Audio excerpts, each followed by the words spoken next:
Yo, welcome back to my channel. If you're new, don't forget to hit the subscribe button down below and turn on the post notification bell so you get notified every time I upload a video. I'm tired of saying that it's been a while since I uploaded because we all know that it's been a while since I uploaded. However, once you turn on that post notification bell, you'll be notified when I post so you won't ever have to miss it, okay? We'll be on the same page. But as always, I come with you with a very exciting video because today we're going to be talking about my new favorite read of 2020, which is the From Blood and Ash series by Jennifer Armentrout. I'm sure y'all have seen this book, and I'm sure a lot of you are second guessing whether or not to pick it up or not, or if you'll like it or not. So if you're in this category, this is the perfect video for you because I'll take you through all the steps on why you should pick up this series and why you'll fall in love with it, okay? So without further ado, I'm Christine and this is Editorial Edge.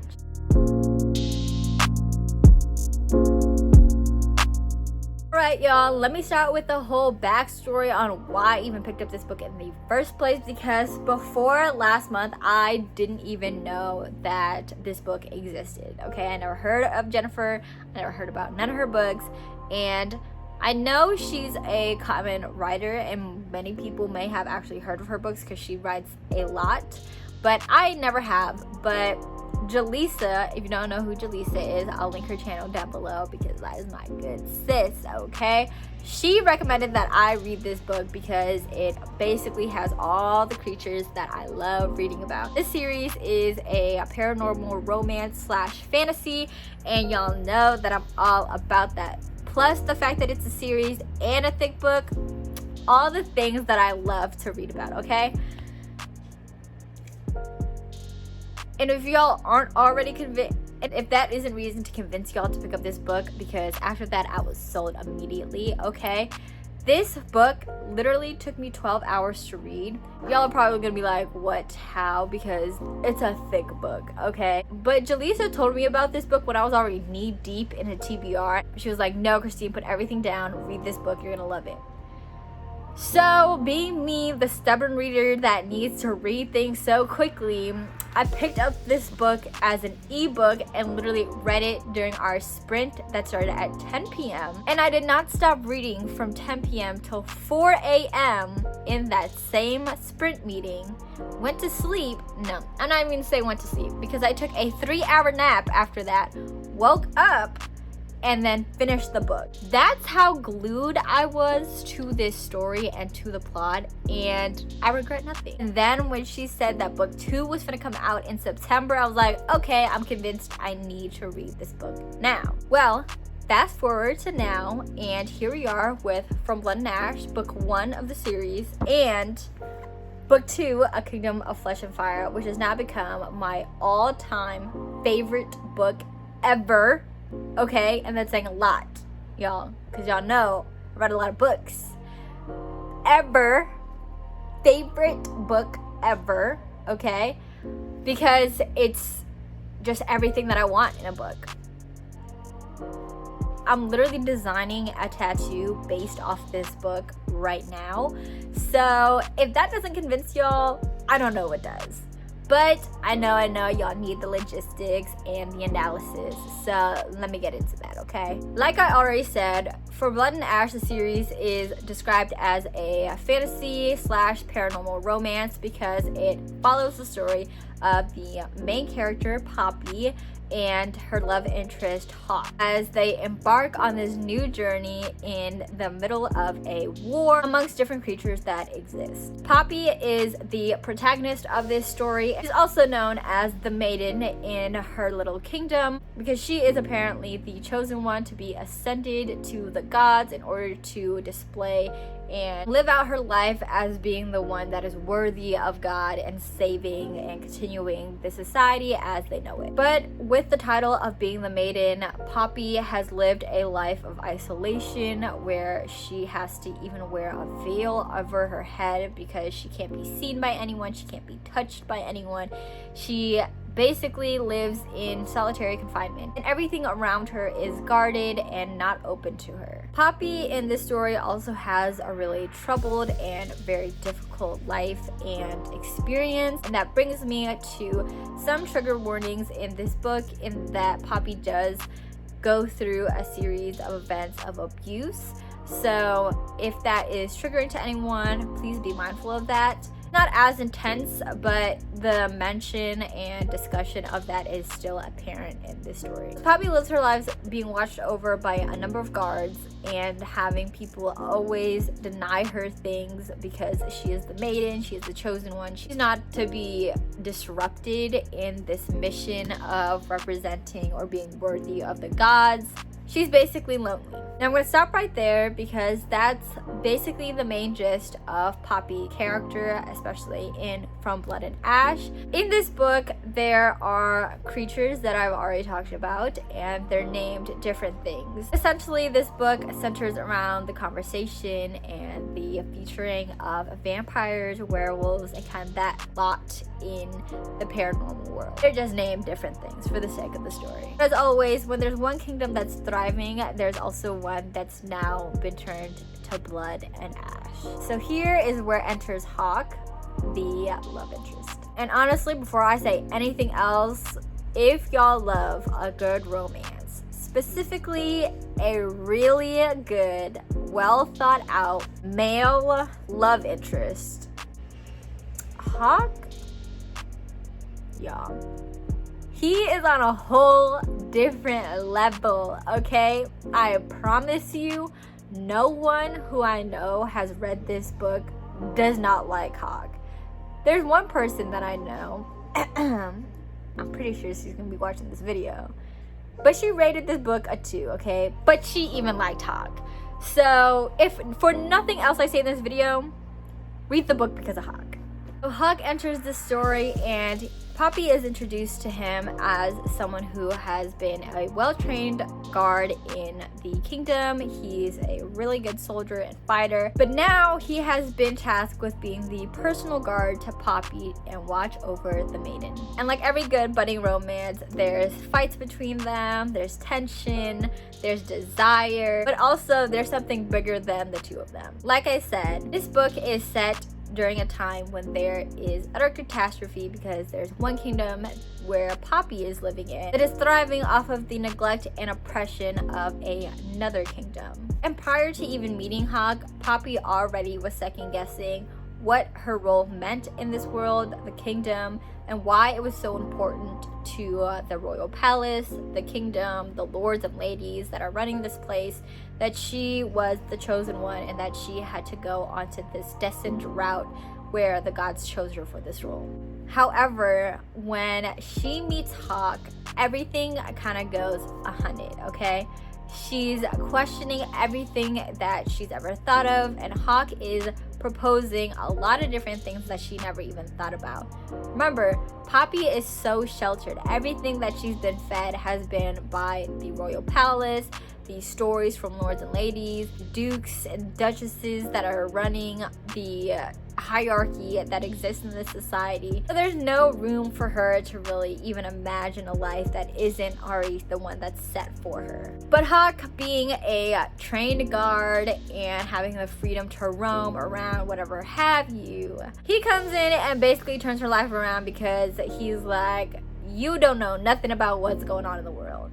And that's fair because she really doesn't. And so during this time where Poppy and Hawke are getting to know each other and they're kind of battling each other with these different roles and ideas about what this kingdom means, what this society means, what individuals mean in this kind of grander scheme of oppression and war and sacrifice and things like that, they're also having a budding romance that gets really complicated and really twisted towards the end.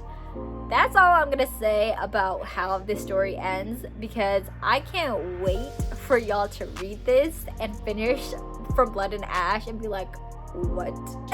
When I tell y'all, the ending literally killed me. I was like, I did not just read all this to get to this, because it's gonna take you on a ride, and I'm making this video so y'all a little prepared because I was not prepared, okay? I will admit that From Blood and Ash does start off a little slow in the beginning, but that's primarily because I think Jennifer is doing a good job at nuancing kind of the regular vampire werewolf story that we're kind of used to, and making it more elaborate and not complex, but a little more mature in terms of the roles that characters are playing in the grander scheme of things. So that is From Blood and Ash, and now let's move on to my all-time favorite book, A Kingdom of Flesh and Fire. Y'all, A Kingdom of Flesh and Fire released on September 1st, I believe, or sometime in the first weeks of September. When I got this in the mail, I literally canceled everything I did that day, picked up this book and read it. And like From Blood and Ash, I read this in less than 12 hours as well. And this is a little longer than From Blood and Ash. I think it's like 15 pages longer, but oh my god. This book, I'm like, I can't even express how much I love this book. So like, let me calm down because I need to collect my thoughts so I can make an actual review for y'all to pick up this book, okay? The reason I gave From Blood and Ash a 4 out of 5 was because I didn't really enjoy the writing as much. There wasn't really necessarily anything wrong with it. Maybe it's contributed to the fact that it was a little slow in the beginning. But when I tell y'all, this book literally did a 360 in terms of writing, prose, character development, world building. It seemed like this book and this book were written by two different authors, because this one was so more advanced in terms of telling the story between so many different characters also, but interweaving that between a subplot of war as a background, and then placing all these different characters on top of it and having so many different roles and perspectives to kind of keep up with. This is just chef's kiss, like so good. If you have read From Blood and Ash and you didn't really like it, I would say still pick up book 2 because it literally blows everything out of the park for me. Kingdom of Flesh and Fire is where everything goes down, okay?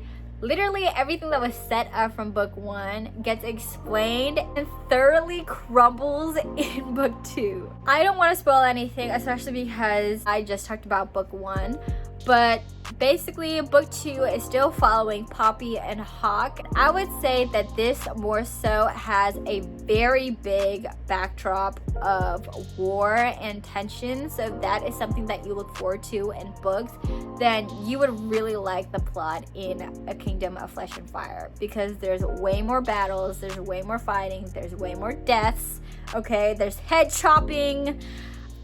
I don't know what else to tell you, but if you like that kind of thing in books, then you're gonna love this. At this point, Poppy and Hawk are still together, and Poppy is still determining her role in this world and how she kind of fits in with everything else that's going on. In book 2, Poppy realizes that she is kind of a chosen one, but not the way that she thinks, because there's a lot of characteristics that she has that no one else has. There's a magical ability that no one else can explain. Even though she's sheltered, she knows that this is strange to people and that people are afraid of her. And with Hawk by her side, who's still on this mission to kind of confront a war that's going on between two kingdoms, and the fact that he has a very prominent role in this war and the alleviation of the oppression and violence that is going on around the society and the world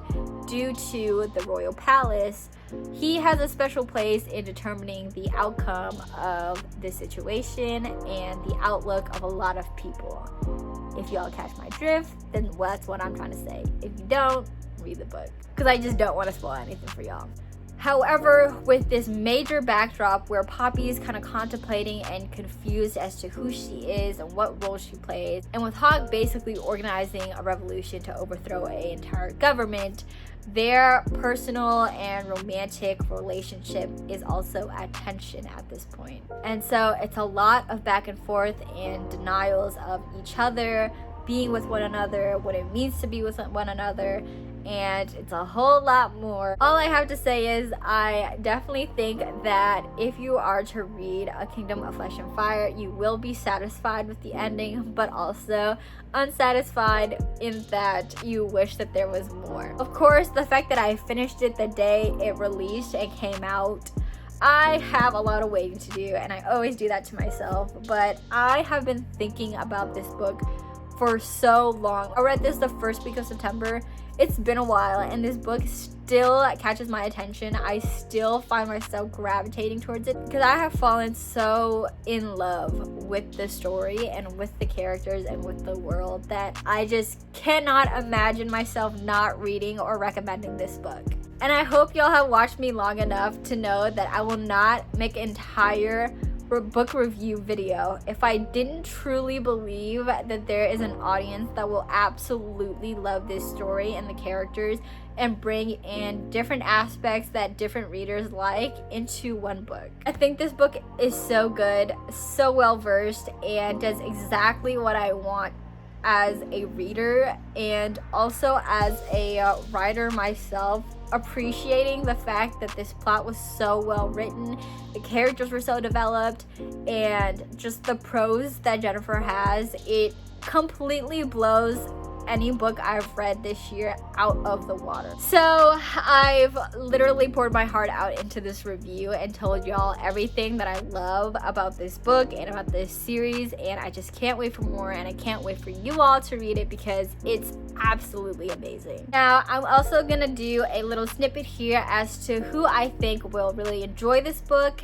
and why I think you might enjoy it. Because I think what's missing in some of the book reviews that I see is that obviously someone can have such an emotional tie to a book, and emotional recommendations are a-okay, okay? I've been talking about Crave. I know it's not the best written book, but emotionally I will recommend it to the day I die because it made me feel so many things.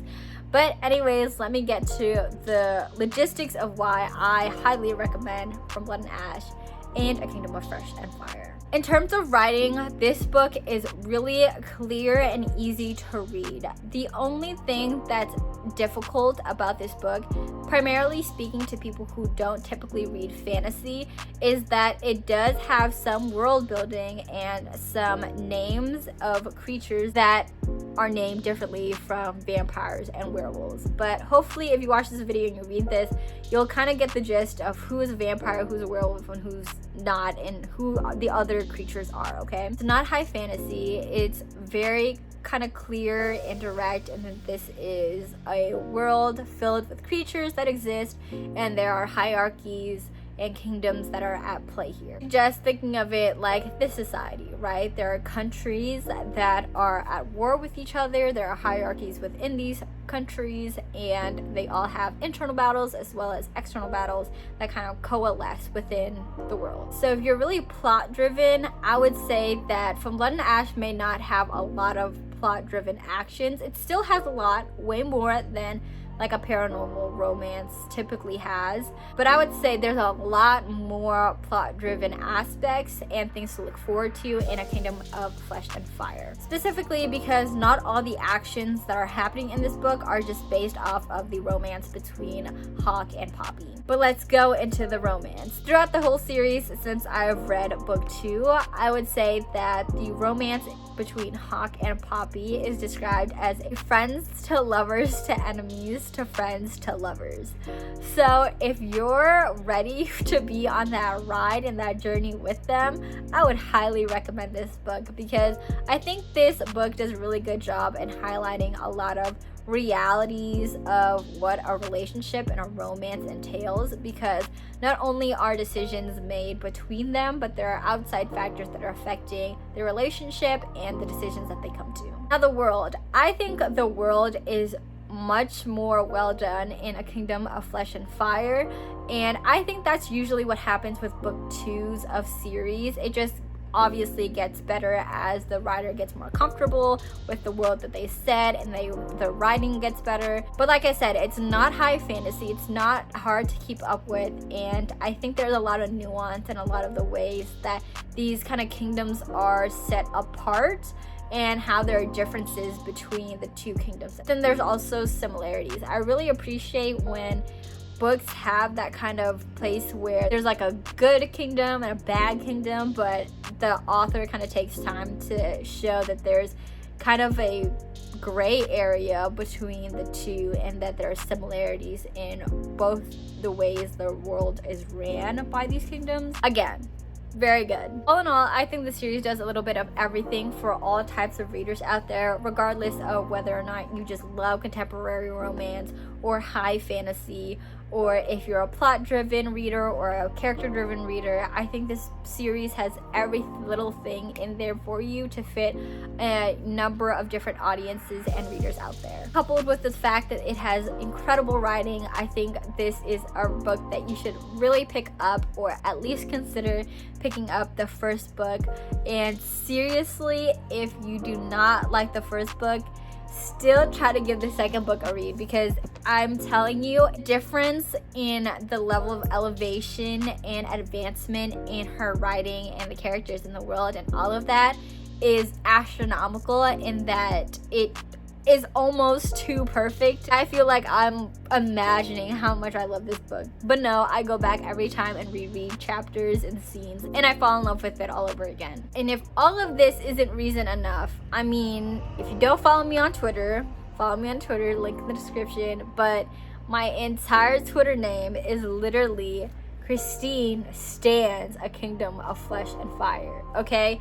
I truly love this book, and I really hope you all pick it up or are able to, because it really is such a great read. But okay, y'all, that's it from me. Let me know in the comments if you're thinking of picking up this book now, what you're worried about, what you're thinking about, what your first impressions are of this book, because I also want to gauge how you all are seeing this book, as opposed to me, who kind of came into this blindly off another friend's recommendation. And until next time, bye y'all.